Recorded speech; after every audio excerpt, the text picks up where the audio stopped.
जय श्री राधे कृष्ण मित्रों, इस दिव्य यात्रा में आपका स्वागत है। हे कृष्ण, जो भी भक्त आज इस वाणी को सुन रहे हैं, उनके जीवन में आपकी कृपा बनी रहे और हर कठिनाई दूर हो। तो दोस्तों, आइए बिना देरी किए श्री कृष्ण के अमृत उपदेशों की इस अद्भुत यात्रा को शुरू करते हैं। साथियों, श्रीमद् भागवत गीता में मनुष्य के जीवन की प्रत्येक समस्या का समाधान मिलता है। भगवत गीता ऐसे प्रेरणादायक संदेशों का महासागर है जो जीवन से निराश मनुष्य को आशाओं से भर देती है। मुझे पूरा विश्वास है कि इस वीडियो को पूरा अंत तक देखने और शांत मन से इसकी बातों को सुनने समझने के बाद न केवल आपके मन को असीम शांति का अनुभव होगा, बल्कि आपके जीवन में भी बहुत ही सकारात्मक बदलाव। श्री कृष्ण कहते हैं कि हर बार संभाल लूंगा, गिरो। तुम चाहे जितनी बार, बस गुजारिश एक ही है, कभी मेरी नजरों से मत गिरना।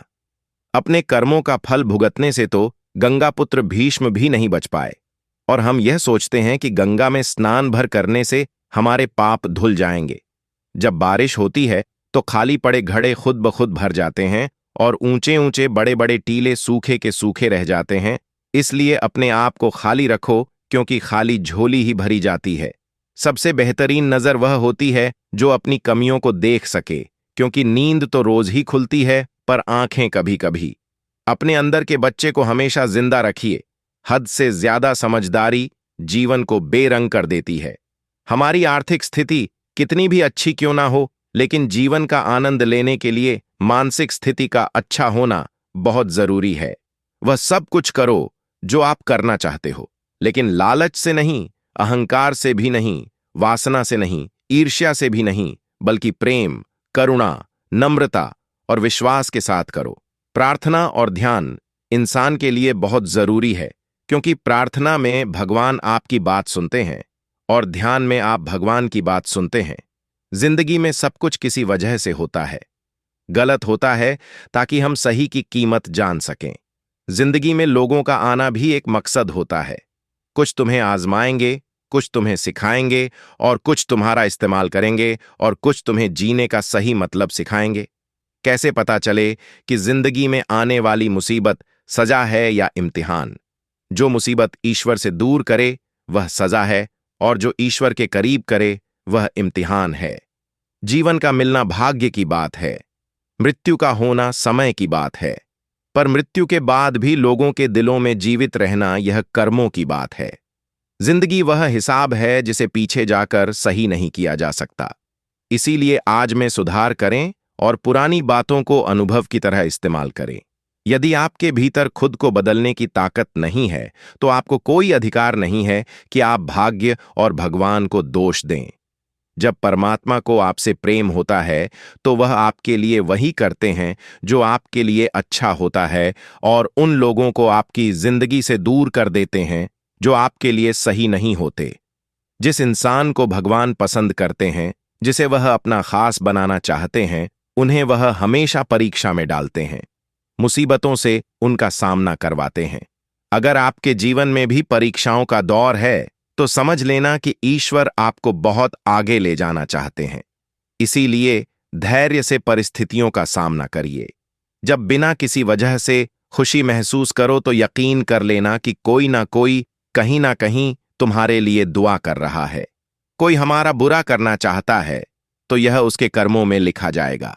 हम क्यों किसी का बुरा सोचकर भी अपना कर्म और वक्त दोनों खराब करें? जिंदगी में सादगी अपनाओ। जितना सादा तुम्हारी जिंदगी होगी, उतनी ही परेशानियां कम होंगी। कुछ समस्याएं जो हमारे पास हैं, उनके बारे में सोचकर दुखी होने से अच्छा है हम यह सोचकर खुश रहें कि दुनिया में बहुत सी ऐसी समस्याएं हैं जो हमारे पास नहीं है। अपनी अंतरात्मा को कभी मत भेजिए। एक यही तो है जो आप इस संसार में लेकर आए थे, और एक यही तो है जो आप इस संसार से लेकर जाएंगे। कोई बदल जाए तो दुखी मत होना, क्योंकि बदलना तो प्रकृति का नियम है। जब जिंदगी में कुछ समझ ना आए, तो सब कुछ परमात्मा पर छोड़ दो। परमात्मा से कुछ ना मांगो, क्योंकि वह जानता है कि आपको क्या देना है। बुरे समय में यह मत सोचो कि कौन साथ देगा, बल्कि यह सोचो कि कौन साथ छोड़कर जाएगा। गम का मिलना बदकिस्मती नहीं है, और खुशी का मिलना खुशकिस्मती नहीं है। ऊपर वाला देकर भी आजमाता है और लेकर भी आजमाता है। इसीलिए जिस हाल में भी हो शुक्रिया अदा किया करो। एक व्यक्ति बनकर नहीं, व्यक्तित्व बनकर जिंदा रहो, क्योंकि व्यक्ति तो एक दिन मर जाता है, पर व्यक्तित्व हमेशा जिंदा रहता है। ईश्वर को वह आंखें बहुत पसंद है जो उसकी याद में रोई हो, जो अपने किए गुनाह पर रोई हो, जो किसी का दिल दुखाकर शर्मिंदा हुई हो, जो किसी बुराई को देखना ना चाहती हो। ईश्वर को वह आंखें बहुत पसंद हैं। रब पर भरोसा एक बच्चे की तरह करो। जैसे बच्चे की मां जब उसे हवा में उछालती है तो वह खुश होता है, हंसता है, क्योंकि उसे यकीन होता है कि उसकी मां उसे कभी गिरने नहीं देगी। कभी किसी वजह से भी पाप मत करो, क्योंकि वजह खत्म हो जाएगी, पर पाप नहीं। और हर नेकी के लिए तकलीफ उठा लिया करो, क्योंकि तकलीफ खत्म हो जाएगी, पर की हुई नेकी नहीं। ईश्वर से सब्र की जगह सुकून मांगा करो, क्योंकि सब्र किसी चीज को खो देने के बाद हासिल होता है, पर सुकून हासिल करने के लिए कुछ खोना नहीं पड़ता। जब भी अपनी शख्सियत पर अहंकार होने लगे तो एक फेरा श्मशान का लगा लिया करो। जब भी परमात्मा को धन्यवाद देना चाहो तो भूखे को खाना खिला दिया करो। और जब भी अपनी ताकत पर गुरूर होने लगे तो एक फेरा वृद्धाश्रम का लगा लिया करो। और जब भी आपका सर श्रद्धा से झुका हो तो अपने माँ बाप के पैर दबा लिया करो। इंसान को सबसे पहले धनवान बनने की चाहत होती है, फिर उसमें शोहरत की आस पैदा होती है, और फिर उसमें शक्ति की लालसा जागती है, और अंत में वह शांति की तलाश में मिट्टी में मिल जाता है। किनारे पर तैरती हुई लाश को देखकर समझ आया कि बोझ शरीर का नहीं होता, सिर्फ सांसों का होता है। जिंदगी एक हसीन किताब है, पर यह जरूरी तो नहीं कि इस किताब के सारे पन्ने हसीन हो, हमारे हिसाब से हो। अगर कोई ऐसा पन्ना आ जाए जिसमें राहतें ना हो, सुकून ना हो, शांति ना हो, तो सब्र करना। कुछ पल तन्हाई में बैठकर ईश्वर को याद कर लिया करो, देखना कितना सुकून मिलेगा। इमली का नाम लेने से मुंह में पानी ना भर आए और ईश्वर का नाम लेने से आत्मा को ठंडक ना मिले, ऐसा हो ही नहीं सकता। तालाब सदा कुएं से सैकड़ों गुना बड़ा होता है, फिर भी लोग कुएं से ही पानी पीते हैं, क्योंकि कुएं में गहराई और शुद्धता होती है। मनुष्य का बड़ा होना अच्छी बात है, लेकिन उसके व्यक्तित्व में गहराई और विचारों में शुद्धता भी होनी चाहिए, तभी वह महान बनता है। जिस दिन आपको अपना मूल्य खुद पता चल जाएगा, उस दिन के बाद आपको किसी के द्वारा की गई प्रशंसा और निंदा से कोई फर्क नहीं पड़ेगा। उस दिन के बाद आप अपने साथ खुश रहना सीख जाओगे। सेवा सबकी करो, पर आशा किसी से मत रखो, क्योंकि सेवा का सही मूल्य ईश्वर दे सकता है, इंसान नहीं। बचपन में समय होता है, शक्ति होती है, पर पैसा नहीं होता। जवानी में शक्ति होती है, पैसा होता है, पर समय नहीं होता। और बुढ़ापे में पैसा होता है, समय होता है, पर शक्ति नहीं होती। इसीलिए जीवन के हर एक क्षण का आनंद लीजिए। कम और ज्यादा तो चलता ही रहेगा। नाराज मत होना कभी यह सोचकर कि काम मेरा और नाम किसी और का हो रहा है। घी और रुई सदियों से जलते आ रहे हैं, पर लोग कहते हैं कि दिया जल रहा है। दुआ कभी साथ नहीं छोड़ती और बद्दुआ कभी पीछा नहीं छोड़ती। जो दोगे वही लौट कर आएगा, फिर चाहे वह इज्जत हो या धोखा। हर इंसान के जीवन में एक समय जरूर ऐसा आता है जब उसे दिल की गहराइयों से यह महसूस होता है कि इस दुनिया में ईश्वर के अलावा अपना कोई नहीं। एक दिन जो मैंने पूछा, रब से मेरे अंदर यह कैसा शोर है, वह हंसा मुझ पर और बोला, चाहतें तेरी कुछ और थी, पर रास्ते तेरे कुछ और हैं। रूह को संभालना था तुझे, पर सूरत संभालने पर तेरा जोर है। अपनी छवि का, अपने व्यवहार का, अपने चरित्र का हमेशा ध्यान रखें, क्योंकि उनकी उम्र आपकी उम्र से कहीं ज्यादा होती है। आपके इस दुनिया से चले जाने के बाद भी यह लोगों की यादों में जिंदा रहते हैं। सुकून को हासिल करने की कोशिश मत करो, सुकून को बांटने की कोशिश करो। सुकून अपने आप मिल जाएगा। 4 दिन की जिंदगी है, हंसी खुशी से काट ले, मत किसी का दिल दुखा, सबके दर्द बांट ले। कुछ नहीं है साथ जाना, बस एक नेकी के सिवा। कर भला तो हो भला, गांठ यही बांध ले। सोच भले ही नई रखो, लेकिन संस्कार पुराने ही अच्छे हैं। जिंदगी जब कठिन समय में नाच नचा जाती है तो ढोलक बजाने वाले अपनी जान पहचान वाले ही होते हैं। श्री कृष्ण कहते हैं, जो मन को छुआ करते हैं वही अपने हुआ करते हैं। अपने पिता के काम पर कभी शर्म मत करना, वह शर्म खो देते हैं तुम्हारी जिंदगी बनाने के लिए। प्रकृति का काम तो सिर्फ लोगों को मिलाना है। रिश्तों की उम्र क्या होगी, यह तो आपका व्यवहार तय करेगा। बुराई करने वालों को भी धन्यवाद दिया करो, क्योंकि वे आपकी अनुपस्थिति में भी आपके नाम को चर्चा में रखते हैं।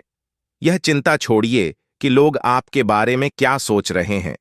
वह तो खुद इस चिंता में डूबे हैं कि आप उनके बारे में क्या सोच रहे हैं। बिना वजह ली गई हाय और किसी का खाया हुआ हक जीवन में तुम्हें कभी ना कभी दुख जरूर देगा। कुछ लोगों के सीने में दिल की जगह कैलकुलेटर होता है। वह हाथ मिलाने से पहले ही हिसाब लगा लेते हैं कि मुझे इससे कितना फायदा होने वाला है। दोस्ती और रिश्तेदारी में उतने ही पैसे उधार दो जितने भूल जाने की हिम्मत रखते हो, वरना दोस्ती और पैसे दोनों गवा दोगे। रिश्ते और मौसम दोनों एक जैसे होते हैं, कभी हद से ज्यादा अच्छे तो कभी बर्दाश्त से बाहर। फर्क सिर्फ इतना सा है कि मौसम से जिस्म को तकलीफ होती है और रिश्तों से रूह को। इंसान के जिस्म का सबसे श्री कृष्ण कहते हैं, चिंता नहीं चिंतन करो, पश्चातावा नहीं सुधार करो, सोचो नहीं शुरुआत करो, आलस नहीं मेहनत करो, विनाश नहीं निर्माण करो। किसी ने पूछा कि इस दुनिया में आपका अपना कौन है? मैंने हंसकर कहा, समय। अगर वह सही तो सभी अपने, वरना कोई भी नहीं।